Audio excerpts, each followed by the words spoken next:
আজকে আমরা করব বৃত্ত সম্পর্কিত উপপাদ্য। বৃত্ত সম্পর্কিত উপপাদ্য করতে গেলে প্রথমে আগে বৃত্ত কি জিনিস সেটা সম্পর্কে ইনিশিয়াল একবার জেনে নেওয়া যাক। বৃত্ত আমরা জানি এই টাইপের এক ধরনের জ্যামিতিক আকার, যার একটা কেন্দ্র থাকে। কেন্দ্র থেকে পরিধির দূরত্ব যে কোনো দিকেই সমান থাকে, একই থাকে, এবং এই দূরত্বটাকে বলা হয় ব্যাসার্ধ।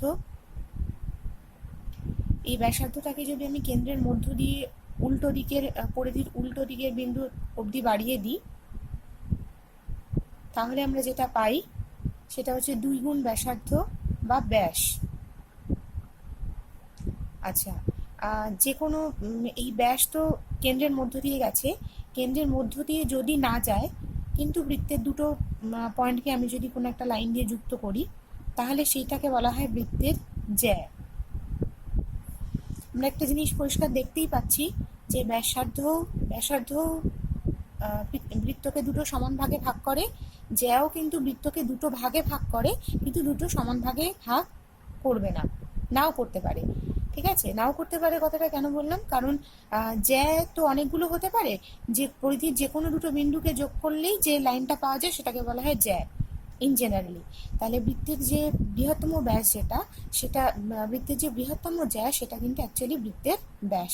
তাহলে জ্যা যখন বৃত্তের ব্যাসটা হচ্ছে তখন সেটা কিন্তু বৃত্তকে দুটো সমান ভাগে ভাগ করছে, কিন্তু ইন জেনারেলি জ্যা কিন্তু কি বলে বিশ্বকে এই বৃত্তকে দুটো এমনি দুটো সাধারণ দুটো ভাগে ভাগ করে, একটা ভাগ ছোট একটা ভাগ বড়।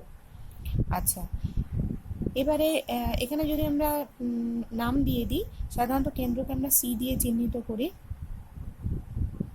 এটা বললাম এবি, এবি হচ্ছে বৃত্তের ব্যাস। ঠিক আছে, এসি বোঝাই যাচ্ছে, এসি হচ্ছে বৃত্তের ব্যাসার্ধ, যেখানে সি হচ্ছে কেন্দ্র। এখানে আমি জ্যাটার নাম দিলাম পি আর পি কিউ, জ্যা হচ্ছে পি কিউ। আচ্ছা, এবার এখানে আরেকটা যেটা ইম্পর্টেন্ট জিনিস সেটা হচ্ছে বৃত্তচাপ।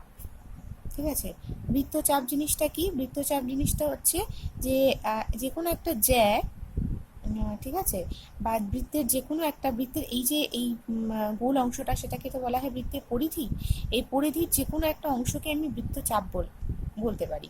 সেটা একটা জ্যা দিয়ে তৈরি হতে পারে বা দুটো ব্যাসার্ধর মাঝখানে তৈরি হতে পারে। যেমন দুটো ব্যাসার্ধর মাঝখানে এখানে দুটো ব্যাসার্ধ তৈরি হয়েছে, এটার আমি নাম দিলাম ABCD। এই দুটো ব্যাসার্ধের মাঝখানে এটা একটা বৃত্তচাপ তৈরি হয়েছে, কি এডি। ঠিক আছে, বৃত্তচাপ এডি।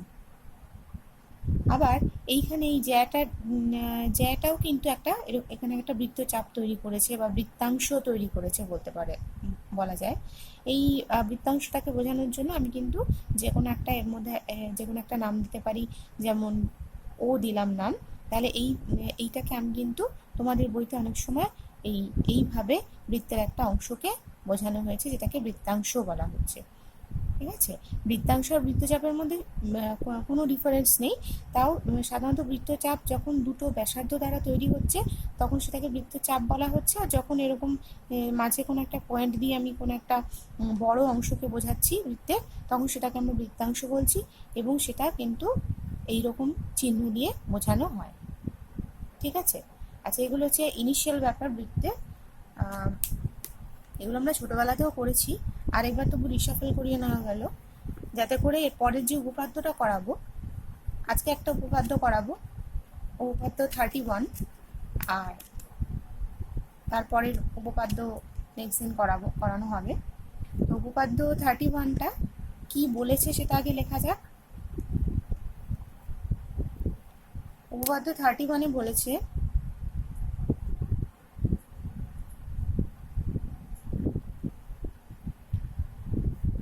যে তিনটি অসমরেখ বিন্দু দিয়ে তিনটি অসমরেখ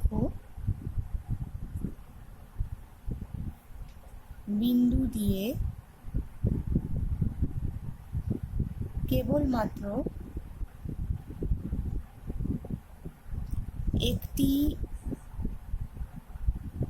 একটি বৃত্ত অঙ্কন করা যায়।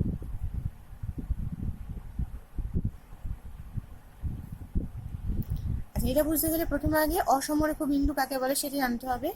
সমরেখ বিন্দু কাকে বলে? যখন তিনটে বিন্দু বা তিনটে বা চারটে বিন্দু বা তার বেশি সংখ্যক বিন্দু যখন একটাই লাইনে থাকে তখন তাদেরকে বলা হয় সমরেখ।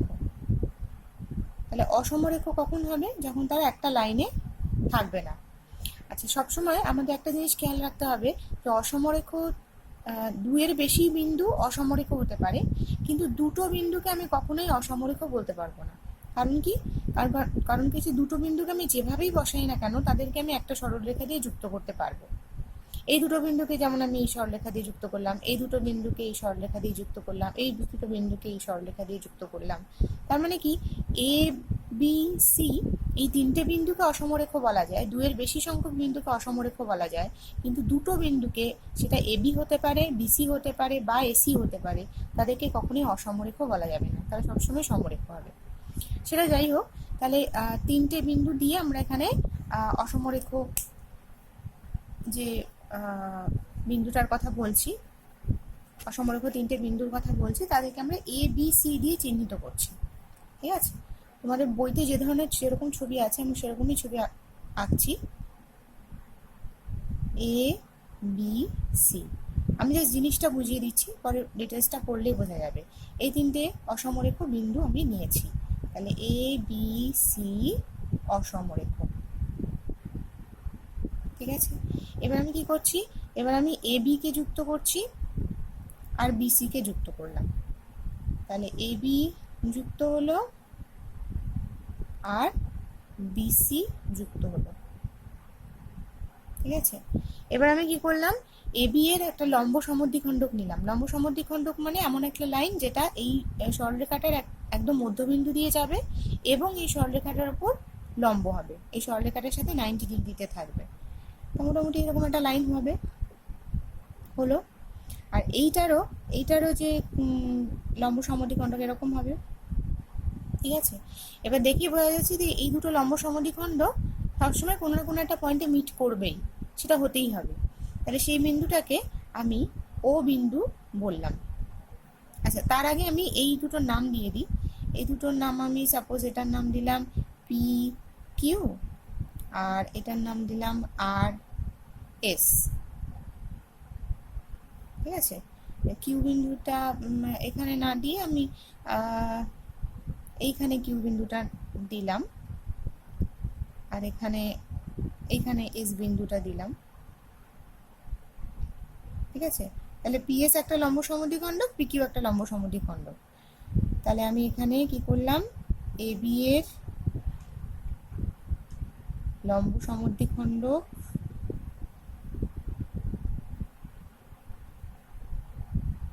পিকিউ আর বিসি এর লম্ব সমদ্বিখণ্ডক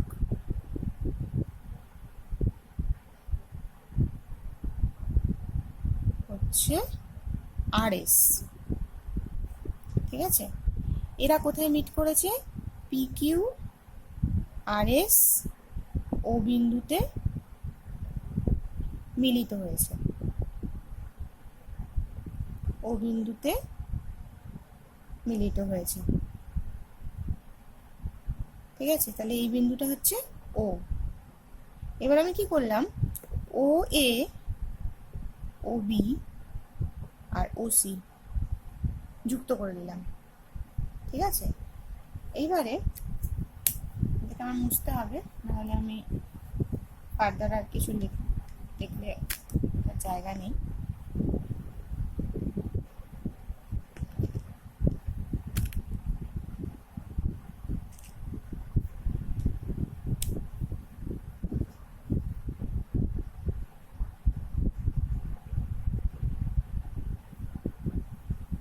ঠিক আছে? তাহলে ও এ, ও বি, ও সি যুক্ত করলাম, সেটা আমি লিখে দিই আরেকবার। ও এ, ও বি, ও সি যুক্ত করলাম। আচ্ছা, এর ফলে চারটে কি বলে চারটে কিন্তু আমার ত্রিভুজ তৈরি হলো। ঠিক আছে? সেই চারটে ত্রিভুজের মধ্যে এবার আমি ভাবছি ত্রিভুজ ও এ কিউ, ত্রিভুজ ও এ কিউ ও ত্রিভুজ ও বি কিউ, মানে এই ত্রিভুজটা আর এই ত্রিভুজটা, ঠিক আছে? ত্রিভুজ ও এ কিউ আর ত্রিভুজ ও বি কিউ, এদের মধ্যে কি কি কমন আছে দেখা যাক। ও কিউ সাধারণ বাহু,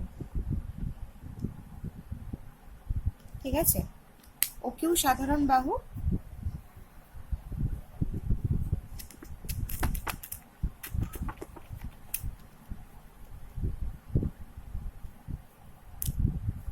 আচ্ছা 2 নম্বর কোণ ও কিউ এ ইকুয়াল টু কোণ ও কিউ বি, কেন? কারণ দুটোই হচ্ছে 90 ডিগ্রি, ঠিক আছে? 3 নম্বর হচ্ছে A Q equal to Q B, কারণ কি? এটা লম্ব সমদ্বিখণ্ড, তাহলে এটা মধ্যবিন্দু দিয়ে পাস করেছে, কিউ এ বি এর মধ্যবিন্দু, তার মানে A Q equal to Q B, ঠিক আছে? তাহলে কি ত্রিভুজ ও এ কিউ সর্বসম ত্রিভুজ ও বি কিউ, যে মুহূর্তে সর্বসম হয়ে যাবে সঙ্গে সঙ্গে আমি কি বলতে পারবো? ও A equal to O B, ঠিক আছে? এবার দেখা যাক এই বিন্দু, এই ত্রিভুজ আর এই ত্রিভুজটার মধ্যে, ঠিক আছে? এবার দেখা যাক যে এই দুটো ত্রিভুজের মধ্যে কি হয়। আমি এইটা পেয়ে গেছি ও A equal to O B. এবার ত্রিভুজ ও বি এস ও ত্রিভুজ ও সি এস, এদের মধ্যেও ও এস তো সাধারণ, 2 কোণ ও এস বি ইকুয়াল টু কোণ ও এস সি, কারণ দুটোই হচ্ছে 90 ডিগ্রি। আর 3 নম্বর হচ্ছে BS equal to S C, ঠিক আছে? সুতরাং সর্বসম, তাহলে সর্বসম হলে আমি কি বলতে পারি?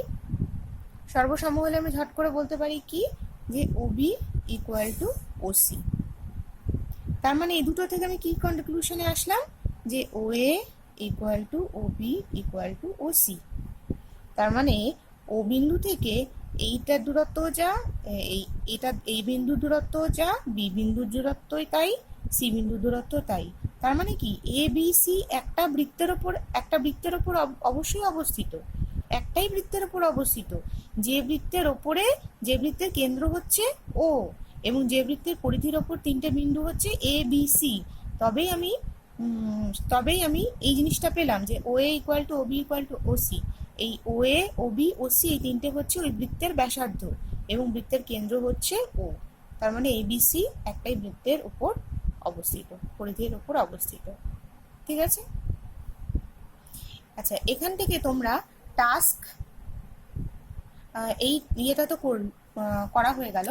এবার এখানে আমি একটা তোমাদের টাস্ক দেব, যে টাস্কটা তোমরা করবে সেই টাস্কটা হচ্ছে প্রয়োগ 1। তোমাদের টাস্কটা হবে প্রয়োগ 1। এই প্রয়োগ 1টা তোমরা করবে, ভালো করে পড়বে। সেই তোমাদের ইনিশিয়ালি বৃত্তের এগুলো আমি ওই জন্য দিয়ে দিলাম, যাতে প্রয়োগ 1টা বুঝতে কোনো অসুবিধা না হয়। ভালো করে পড়ে, খুব একটা কোনো কঠিন নেই ওটা, ভালো করে পড়ে বুঝে ওটা না দেখে খাতায় লিখে আমাকে ফটো তুলে পাঠাবে। এবং টাস্কের উপর অবশ্যই নাম, ক্লাস, সেকশন, রোল নাম্বার লিখতে হবে। এবং ফটো যখন তুলবে তখন ওই ডিটেলসগুলো যেন ফটোর মধ্যে আসে।